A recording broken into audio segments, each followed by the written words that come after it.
Hello Infinite Magicraid community, Flaery here. Today we're back with our PvP tier list series. We'll be doing the mid-game.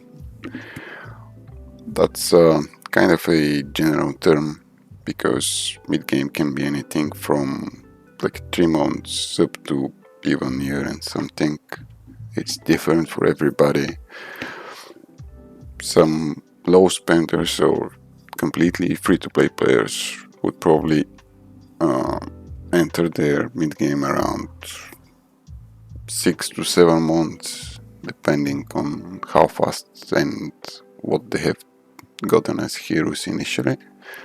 But let's keep it more open and more general, because we don't want to do tier lists for every stage of the game.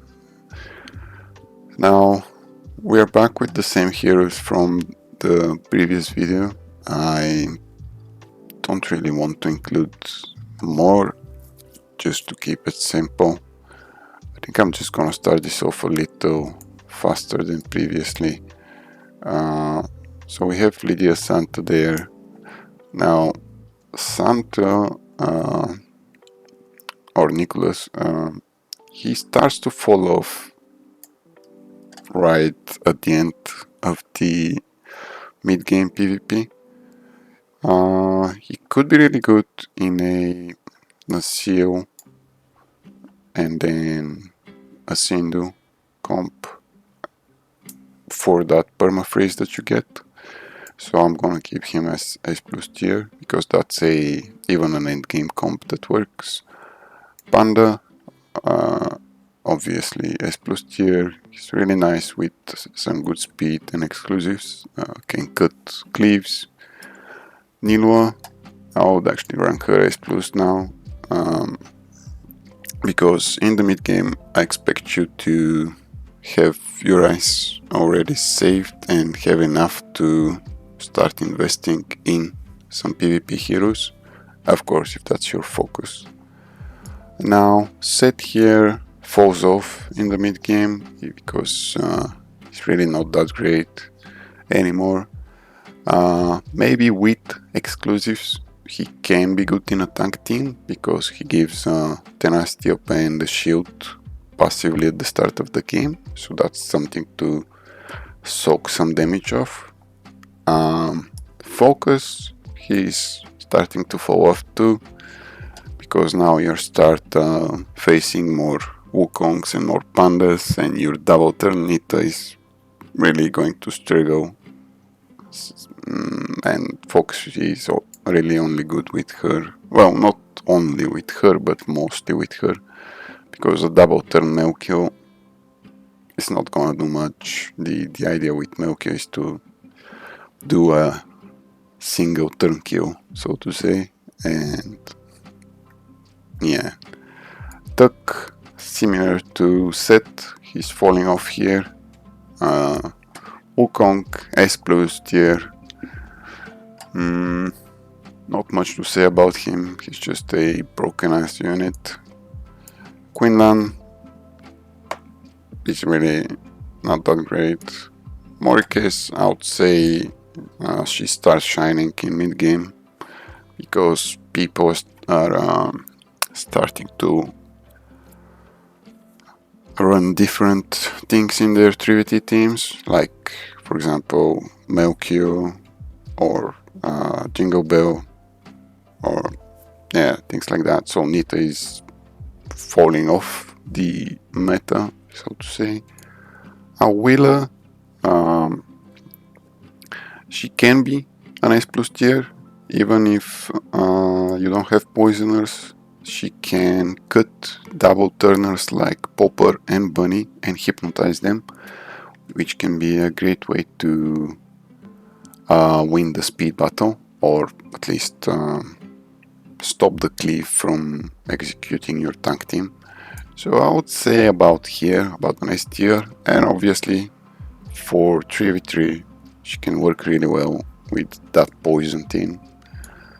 Moxie kind of has a falling off here. You start noticing this, your Moxie will struggle, because as soon as one of her targets does not die, she just stops there and you lose the battle for no reason, because she's sort of a cleaver, but she's single target, so many mishaps can happen. And like, for example, even like a Kotum or BJ saving that target and then Moxie stops. Ronai, she starts to really shine here. I'm gonna rank her S tier just because of Atkins, and Atkins really starts to shine here because now everybody has their spaces, right? Now Atkins really counters space and Ronai and any heal unit that grants heal, or any double turner really. So she still really starts to shine here. Madlena, not worth. Zora, not worth. Makin, really not worth anymore. Nordak, our lovely guy, he's up there. He'll always be an S+ tier, no questions asked. Moloch, between C and B tier, is really not that useful anymore. And Popper is an S+ tier, even in the current state of the game. He's just one of the best cleave options that we have, because he does defense down and effector is down, and that's just really good for the cleaver. Now Rister starts having a falling off here, because, well, he's a double turner, and all the double turners really are falling off because of the new heroes that are introduced. Heroes like Atkins, heroes like Willow, that would just counter, well, relatively counter them. Narrate, C tier. Nita, I would say she starts falling off here, because people would have figured her out by now, so they would have their pandas or Catherines to counteract sort of with Catherine. Now Mamuk here, I would not consider him for mid game. Sinove, nope.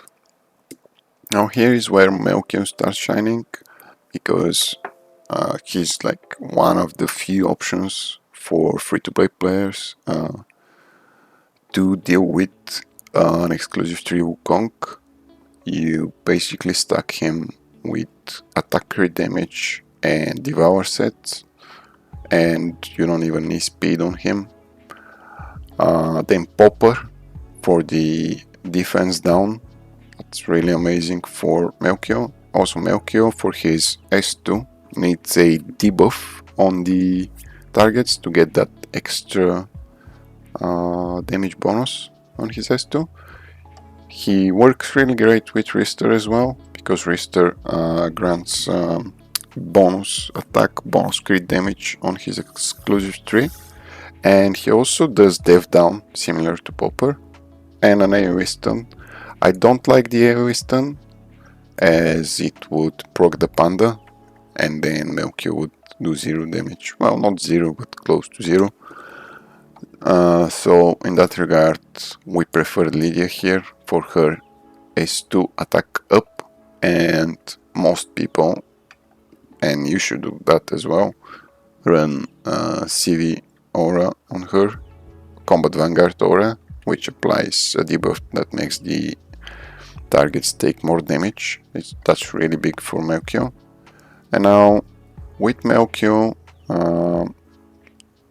there is a few options, but you need a turn meter booster. So one would be Rister, the other option would be BJ, because, well, yeah, he grants Melchior a turn right away. He also gives him some damage bonus, and that's a really good way to deal with Wukongs here.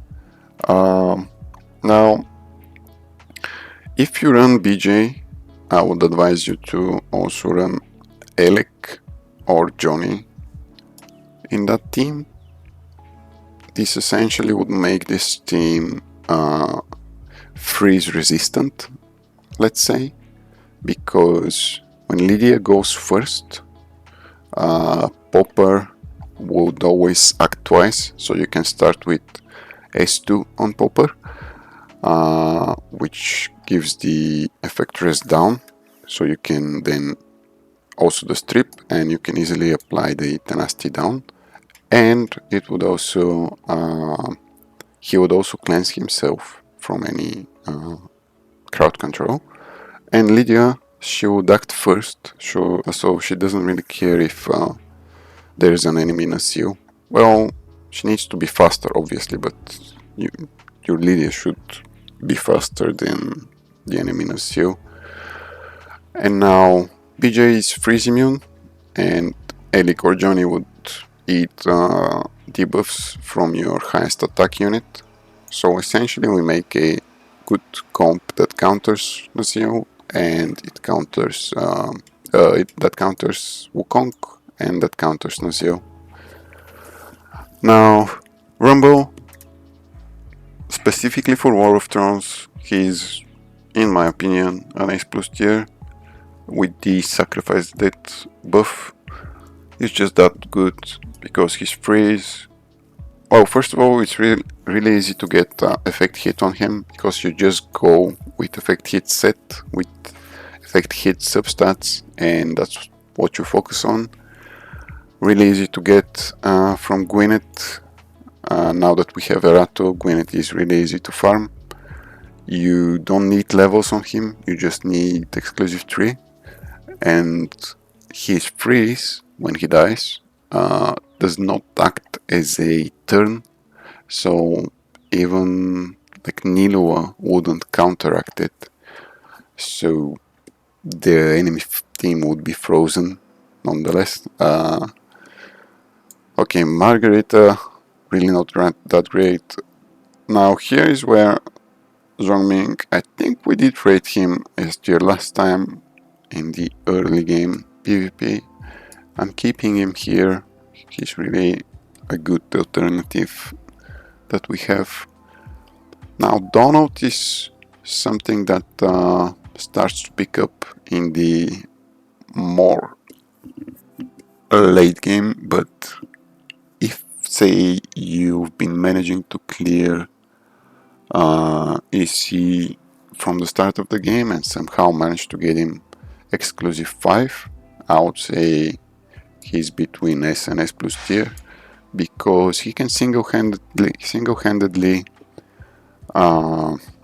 cancel a cleave, but for that to happen he needs to be faster than, say, Jingle Bell, because Jingle Bell is actually immune to silence. Obviously if she's faster than Donald, so it's a speed battle here. But if you manage to silence her, that's really a good way to beat that cleave, the typical cleave with Jingle Bell. Now Donald, Melchior is just immune to silence, so it doesn't really matter what speed you have on him. Also one of the reasons he's so good in the mid game. Anton, not that great. Brynhild can start to pick up here, but I would advise getting her only if you've got your main core mythics first. Elsa, she can start picking up here as well for your, let's say 5v5, maybe, if you've gotten to that stage of the game where you're needing 5 teams. I would even consider her as an A tier, because she can just stop a cleave and then you need to kill that cleave. It's up to you to figure out how, but she's up there she can do some work. Indra really starts falling off here, just not that great. Even if you do him in your 4th and 5th teams, at best he's gonna take like 1 to 2 games, and that's not what we want. Bully, I would say about C and B, between there somewhere. Jenny, not that great. Maybe if you really heavily invest into her and have her an exclusive tree already, she can be a good option. 4, 5v5. Guana starts falling off here. Ben Austin. If you're lacking units, he can be an okay alternative. Say something like Moxie, Elsa, PA. I don't know. Chelsea, I don't know. She's really not that great in PvP. She's got the damage, but that's just about it. Now Bunny is something that starts to pick up here. She gets upgraded to S+ tier in the mid game. Especially, she's especially great with direct damage dealers like Jingle Bell or Melkio. So she could potentially replace BJ in your Melkio cliff, or you could run her with Jingle Bell if you have her. Okay, Faxion can be alright. If you've got the Saga City units, he can be an 8 tier for the 5v5. He's got great Thermeter initiative with Resurrection. Mercado, probably around there too. Freud, depending on the exclusive you get on him, I would say he can be an S+ tier, just because he can give attack up at the start of the battle, which has great synergy with Jingle Bell because of her passive auto killing. It has great synergy with Nilua too, because she can counter attack. It has good synergy with Donald too, because he can counter attack at exclusive 5. He also grants the silence immune, some shields, ally protection too. Just a really good option for PvP. Bisiden starts to fall off here. He can be alright. Say if you don't have a BJ, he can be a great alternative for Melkio. Blaze. Yet it's hard to say yet if she's gonna be that broken, but I suspect she can be really great. I think she gives Thermeter boost too, and she's got a lot of things in her kit, so she's an amazing unit from what we've seen. Tianmo, I would say A tier. She's definitely better than like Faxion, Moxie, PA and the rest of these. She can be used still. Really good option. Now Gilly really falls off here. Her damage is just not there. Her kit is amazing, but her damage is just lacking. Agatha, I would say she keeps her spot in S+ tier. She's just a great unit if you invest into her, obviously. Now Sindhu, I would still say is one of the top tier units for PvP, especially if you combine her with Santa and Zeal. Then you can have a really great comp that can permalock any team that does not have Panda or Nilua. Yeah, that's about it. Now, if you combine Nilua with Freud, you would essentially be immune to the Assassin comp. So that's one thing to consider. Beatrix, it's just too broken. Ether, I would say A tier. she's really good for that 5v5. She grants defense to your units, and with her echo she also grants some bonus HP at the start of the battle, so she can be really good, like say with Elsa and then Bryn and maybe even Zhongming. Erato, nothing to say about her. She's the most broken unit currently. Hengi, S plus tier, really great option. AoE buff removal, ally protection that is also auto-casted when one of your units goes low HP, so that's really good to stop that against. And if you combine Hengi with Nordak, if your Nordak acts first, casts the H4 immunity, and Hengi protects your DPS, say, doesn't really matter, but let's say it's Nita, Atkins would not do damage to Hengi at all, so you're essentially immune to Atkins.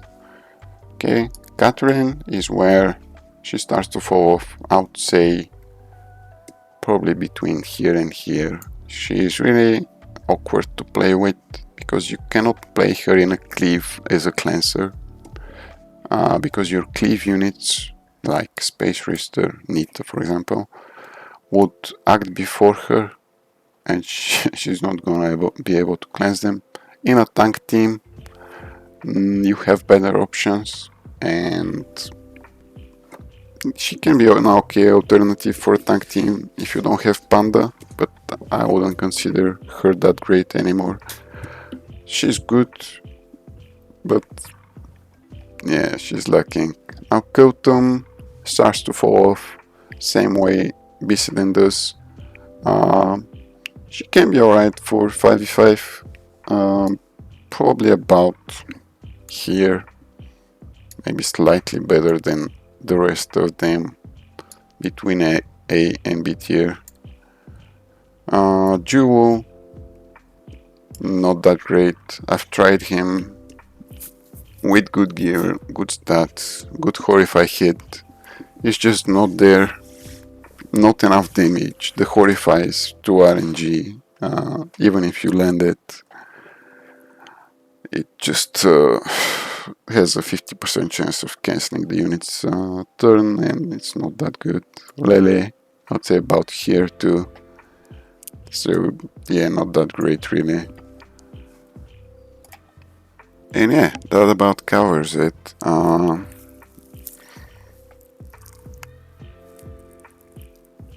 Yeah. Okay, thank you guys for watching. Let me know if you need help with anything. I'm always there to help you out with what I can, and let me know if I've got something wrong or if I've missed any of the heroes that you would consider for PvP. And thank you.